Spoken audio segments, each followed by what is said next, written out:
Dear students of Honors Part 1, hopefully you are keeping well. I am Siddhartha Shankar, an assistant professor in English in Government Horoganga College, Munshiganj. Dear students, we are reading out from Vanita Desai's uh, Games at Twilight.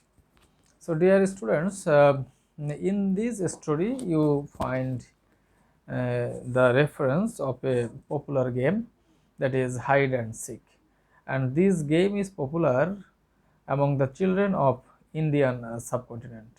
And this is a psychological study of the children, and here we found the setting or the environment is an Indian environment, the environment that we find in Indian subcontinent. In my last class, we found that Robbie was selected as it. It here actually is the seeker, and the other boys, other children are here hiders. They already have the other participants of the game has already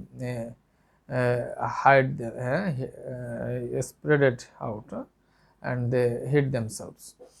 And Robi actually the eldest among the children. Raghu, the seeker, is the eldest among the children. Dear students, we have finished where that a small Manu was detected, and he was found as the first prey of Raghu. Dear students, you please find out the page from your book, and please follow what I am reading out, and what I am saying about this story. So let's start. Ravi heard the whistling and picked his nose in a panic, trying to find comfort by burrowing the finger deep into the soft tunnel.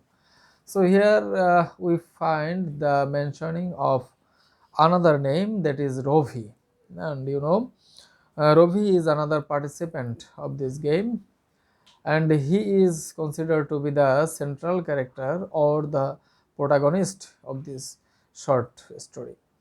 So here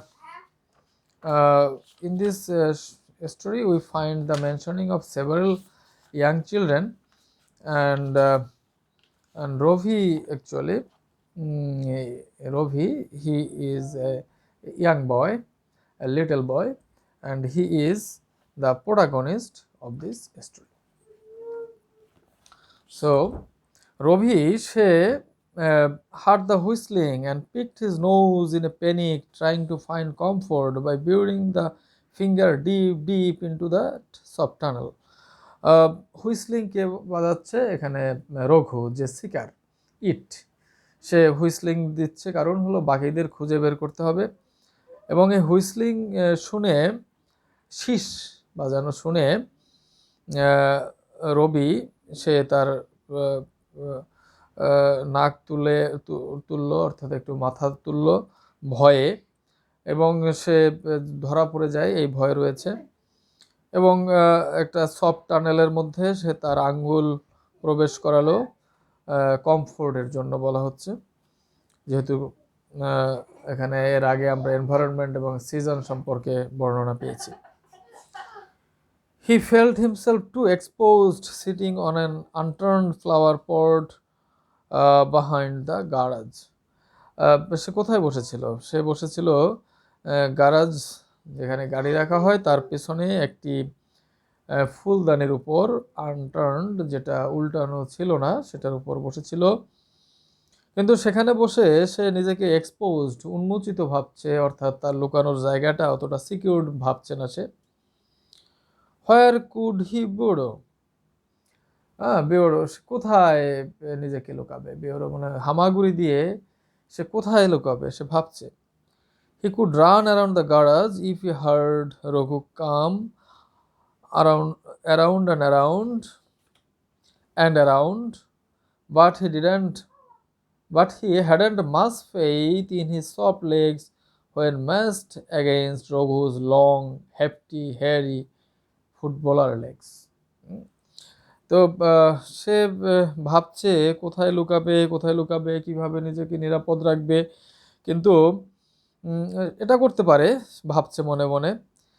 যখন রঘু চলে আসবে, রঘু একদিক থেকে আসবে, ও গ্যারেজের চারপাশ ঘুরে ঘুরে দৌড়াবে, অ্যারাউন্ড অ্যান্ড অ্যারাউন্ড, এভাবে ঘুরে দৌড়াবে। কিন্তু তার পা দুটি ছোট, মানে সে আসলে বয়স অল্প, ছোট মানুষ, কাজেই তার পায়ের উপর বিশ্বাস নেই, কারণ রঘুর সাথে হয়তো সে তাল মিলিয়ে দৌড়াতে পারবে না। রঘুর পা দুটি এখানে বলা হয়েছে লম্বা, এবং সে হেয়ারি, হ্যাঁ, এবং ফুটবলার লেগ, অর্থাৎ রঘু তো এখানে সবচেয়ে বড় ওদের মধ্যে, এবং তাকে হারানো একটি চ্যালেঞ্জ বটে রবির জন্য।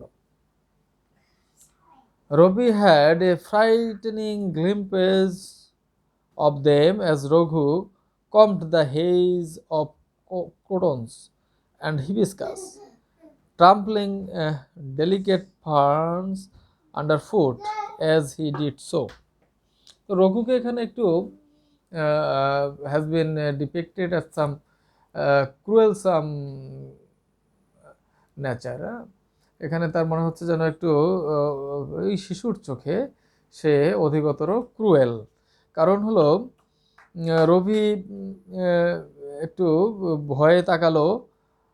Raghu come the hedge of crotons and hibiscus, মানে এখানে ঝোপ, ছোট ছোট গাছগাছালির যে ঝোপ, সেগুলি সে নষ্ট করছে, এবং তার পায়ের নিচে সে ফার্ন অর্থাৎ ছোট ছোট উদ্ভিদকে সে মারিয়ে যাচ্ছে, এবং এটা সে সাধারণত করে।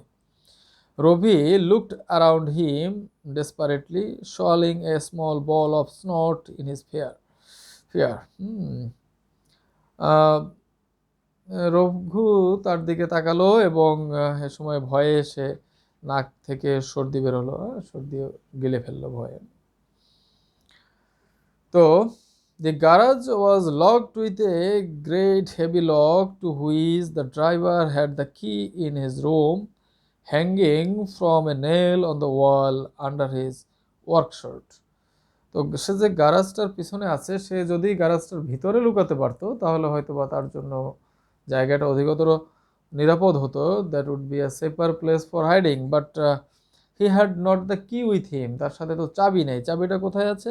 চাবিটা আছে যে ড্রাইভারের কাছে আছে, কিন্তু এটা হলো locked with a heavy lock, একটা ভারী তালা দিয়ে এটা লক করা রয়েছে, এবং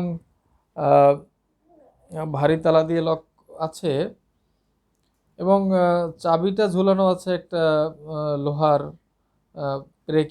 পেরেকের সাথে, এবং তার উপরে ড্রাইভারের ওয়ার্ক শার্ট, যে জামাটা কাজের সময় পরে, সেটা ঝুলানো আছে।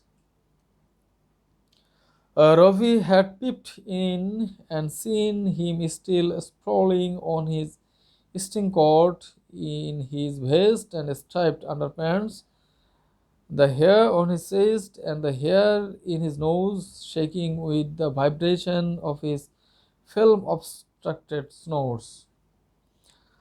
তো এখানে ড্রাইভারের দিকে রবি একটু পিপ করলো, একটু উকি দিল, উকি দিয়ে দেখতে পেল যে আসলে ড্রাইভার তখন ঘুমোচ্ছে, কুজু হয়ে ঘুমোচ্ছে। তার খাটের উপর স্ট্রিং কটে পরে আছে একটা গেঞ্জি, এবং একটি আন্ডারপ্যান্ট পরে আছে। তো তার নাক ডাকার শব্দে ফ্রেম অবস্ট্রাক্টেড স্নোর্স, তো নাকে সর্দিতে বাধাপ্রাপ্ত যে শব্দ, সেভাবে শব্দ করে করে ঘুমাচ্ছে, মানে সে গভীর ঘুমে আচ্ছন্ন। Robbie had wished he were tall enough, big enough to reach the key on the nail, but it was impossible. কিন্তু রবি চাচ্ছিল যে সে যদি একটু বড় হতো, লম্বা হতো, তাহলে সে ওই চাবিটা পেরেক থেকে নিতে পারত, কিন্তু এটা অসম্ভব। Beyond his reach for years to come, মানে এখনো অনেক বছর লাগবে অতটুকু লম্বা হতে, অতটুকু বড় হতে এখনো বেশ কিছু বছর লাগবে। He had sidled away and sat dejectedly on the flower pot. সে পিছু সরে গেল, উঠে গেল এবং সে হতাশ হয়ে সেই ফুলের পটের উপরই বসে থাকলো।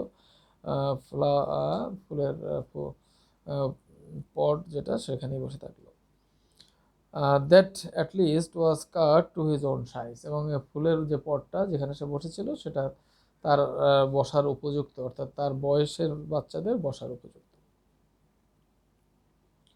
But next to the garage was another shed with a big green door.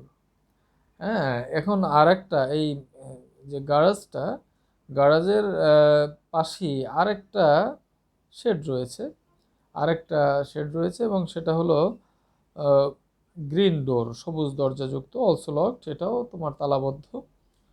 No one even knew who had the key and the lock. এই তালাটার চাবি কার কাছে এটা কেউ জানে না। That shed wasn't opened more than once a year when Ma turned out all the old broken bits of furniture and rolls of matting and leaking buckets, and the white anthills were broken and swept away and fleet sprayed into the spider webs and rat holes, so that the whole operation was like the looting of a poor ruined and conquered city. তো এই ঘরটা কবে খোলা হয়েছিল সে সম্পর্কে বলা হয়েছে যে এটা আসলে 1 বছর আগে মা একবার খুলেছিল, এবং তখন কি করা হয়েছিল, তখন ভাঙা ফার্নিচারের মধ্যে রাখা হয়েছিল, ম্যাটিং ম্যাট রোল করে রাখা হয়েছিল, ভাঙা বালতি রাখা হয়েছিল, এবং তখন কিন্তু পিঁপড়ার বাসা এগুলি ভেঙে ফেলে স্প্রে করে দেওয়া হয়েছিল যাতে এগুলি পেস্ট কন্ট্রোল করা হয়েছিল আর কি। এবং স্পাইডার ওয়েবগুলিতে পেস্ট কন্ট্রোল দেওয়া হয়েছিল, rat hole, so that the hole operation was, এবং এই পুরো কাজটাই মনে হয়েছে যেন like the looting of a poor ruined and conquered city, যেন একটা হতভাগ্য ধ্বংসপ্রাপ্ত কোনো দেশ দখল করার পর সেটাকে যেভাবে নাড়াচাড়া, যেভাবে লণ্ডভণ্ড করা হয়, ঠিক সেরকম একটা ব্যাপার কিন্তু মনে হয়েছে রবির কাছে। তার মানে this shed was basically dumping room for the householders. এই হাউস হোল্ডার যারা, তাদের জন্য পুরনো জিনিসপত্র এখানে প্রিজার্ভ করার জন্য একটা জায়গা, এবং এখানে দীর্ঘদিন পর পর এই জায়গাটা খোলা হয়, সবসময় এখানে কেউ প্রবেশও করে না, এবং ফলশ্রুতিতে যা হয় আর কি, তোমার তেলাপোকা, পিঁপড়া বা মাকড়সা, ইঁদুর, এরা এগুলি থাকে, এবং মাঝে মাঝে যখন খোলা হয় তখন এইগুলিকে একটু ধ্বংস করা হয়। The green leaves of the door sagged, দরজার সামনে যে সবুজ পাতা জন্মেছে সেগুলি ঝুলে পড়েছে। They were nearly off their dusty hinges, মানে ধুলা পড়া কবজার কাছাকাছি চলে গেছে এই পাতাগুলি, অর্থাৎ দীর্ঘদিন খোলা হয় না। The hinges were large and made of a small gap between the door and the walls. এই দরজার যে কবজাগুলি আছে, কবজাগুলিও বেশ বড় বড়, এবং কবজার সাথে ওয়ালের একটা গ্যাপ তৈরি হয়েছে। তার মানে এটা যেহেতু পুরনো বাড়ি, পুরনো একটা শেড, দরজাটা একটু ঝুলে পড়েছে ওয়াল থেকে, এবং সে কারণে একটা বড় গ্যাপ তৈরি হয়েছে। Only just large enough for rears, dogs and possibly Ravi to slip through. মানে এটা এতটাই বড় হয়েছে, বড় মনে হচ্ছে যে এখান থেকে হয়তোবা রবিও এখান থেকে প্রবেশ করতে পারবে। তো এ ধরনের, এটা শুধুমাত্র ইঁদুর, কুকুর বা বিড়াল ঢুকবে এরকম নয়, এমনকি রবিও হয়তোবা প্রবেশ করতে পারবে। রবি আসলে he was little or small enough to go through that passage, ওই প্যাসেজ থেকে যাওয়ার মতো সে। Robbie had never cared to enter such a dark and depressing mortuary of defunct household goods, sitting with such unspeakable and alarming animal life. But as Raghu's whistling grew angrier and sharper, and his crashing and storming in the hazes wilder, Rovi suddenly slipped off the flower pot and through the crack and was gone. তো রভি আসলে চাচ্ছে একটা safer place যেখানে সে লুকাবে এবং সে রঘুর কাছে ধরা পড়তে চায় না, সে জিততে চায়, সে গেমটা জিততে চায়। কাজেই যদিও এখানে বলেছে যে রবি কখনো এ ধরনের একটা অন্ধকারাচ্ছন্ন হতাশা মর্চুয়ারি, মানে এটা মনে হচ্ছে যেন একটা সমাধির স্থান যেখানে পুরনো জিনিস রাখা হয়, একটা মানে কবরখানা যেন। তো এ ধরনের একটা রুমের মধ্যে সে কখনোই প্রবেশ করতে চায় না যেখানে ডিফাঙ্কড হাউসহোল্ড গুডস রাখা হয়, মানে অকেজো গৃহস্থলের জিনিসপত্র রাখা হয়। এবং such unexpectable and alarming animal life, এখানে অবর্ণনীয় এবং ভয়ঙ্কর প্রাণীরা তার কাছে এখানে বাস করে। এইখানে সে কখনো ঢুকবে, প্রবেশ করবে, এই ধরনের চিন্তা সে কখনো করে নাই। কিন্তু সে রঘু যেহেতু খুঁজে বেড়াচ্ছে এবং একটা খেলা শুরু হয়েছে, হাইড অ্যান্ড সিক, এবং রঘু কাছাকাছি, সে অ্যাংরিয়ার অ্যান্ড শার্পার, তার এত তীক্ষ্ণ রাগা হুইসলিং শুনছে, শীষ বাজানো শুনছে, সে কিন্তু আর এত কিছু কেয়ার করলো না। এখানে সে ওই রূপ সে কিন্তু suddenly slipped off the flower pot, যে ফ্লাওয়ার পটটার উপর সে বসেছিল সেখান থেকে সে সরে গেল, স্লিপ করে নামলো এবং ক্র্যাক যে দরজার ফাটল থেকে সে ভিতরে প্রবেশ করলো। He chuckled aloud with astonishment at his own temerity, so that Roku came out of the haze, stood silent with his hands on his hips, listening, and finally shouted, "I heard you, I am coming, got you." তো এরপরে হি চাকল্ড allowed, ভিতরে যখন রবি প্রবেশ করলো সে মনে মনে কিন্তু জোরেই হাসলো, মনে মনে হাসলো উইথ অ্যাস্টনিশমেন্ট, হ্যাঁ, অবাক হয়ে, বিস্ময়ে সে হাসলো। অ্যাট হিজ ওন্ড, তার যে নিজের টেমেরিটি, নিজের যে ঔদ্ধত্য, নিজের যে এত সাহস শো করলো, যে এই সাহসে সে নিজেই খুশি হলো। এবং Raghu came out of the hedge, Raghu যখন ঝোপ থেকে বেরোলো, stood silent with his hands on his hips, সে কোমরে হাত দিয়ে নীরবে দাঁড়ালো। রঘু এসে দাঁড়িয়ে আছে সেখানে যেখান থেকে রবি আগে বসা ছিল সেখানে। লিসনিং অ্যান্ড ফাইনালি শাউটেড, এখানে কিছু শব্দ শুনলো এবং পরে চিৎকার করে বললো, I heard you, I am coming, got you, হ্যাঁ শুনতে পেয়েছি, আমি আসছি, পেয়েছি তোমাকে। And came charging around the garage only to find the unturned flower pot, the yellow dust, the crawling of white ants in the mud hill against the closed shed door, nothing. তো সে বলছে যে আমি আসছি, আমি পেয়ে গেছি তোমাকে। সে এসে গ্যারাজের ওখানে আসলো, গ্যারাজের ওখানে এসে শুধু দেখতে পেল যে সেই ফুলদানিটাই, ফুলের পটটাই রয়ে গেছে এবং সেখানে ধূসর ধুলা এবং পিঁপড়ারা যাচ্ছে, পিঁপড়া দেখতে পেল, মাড হিল দেখতে পেল, মানে পিঁপড়ার যে ঢিবি সেগুলি দেখতে পেল। এগেইনস্ট দ্য ক্লোজ শেড ডোর, সেই যে দরজা দিয়ে ঢুকেছে রবি, সেখানে এগুলি দেখলো কিন্তু কোনো মানুষ দেখতে পেল না। Snarling, she bent to pick up a stick and went off. সে স্নার্লিং মানে একটু বিরক্তি প্রকাশ করে সে একটা লাঠি নিল এবং সেখান থেকে চলে গেল। Whacking it against the garage and shadows as if to beat out his prey. সে ওই লাঠিটা নিয়ে এমনভাবে গ্যারাজের ওয়ালে এবং শেডের সেই ছাউনিটা যেখানে রবি প্রবেশ করেছে এমনভাবে বাড়ি মারলো, মনে হলো যেন সে তার শিকারকেই পিটাচ্ছে। তো সেভাবে সে বিরক্তি প্রকাশ করে চলে গেল। সো আমরা এখানে দেখলাম যে Ravi has got a safer place to hide himself, সে নিরাপদ জায়গায় প্রবেশ করেছে। And Raghu the seeker or it, he is trying to find out the place, সে শিকার খোঁজার জন্য সে কিন্তু ঘুরে বেড়াচ্ছে।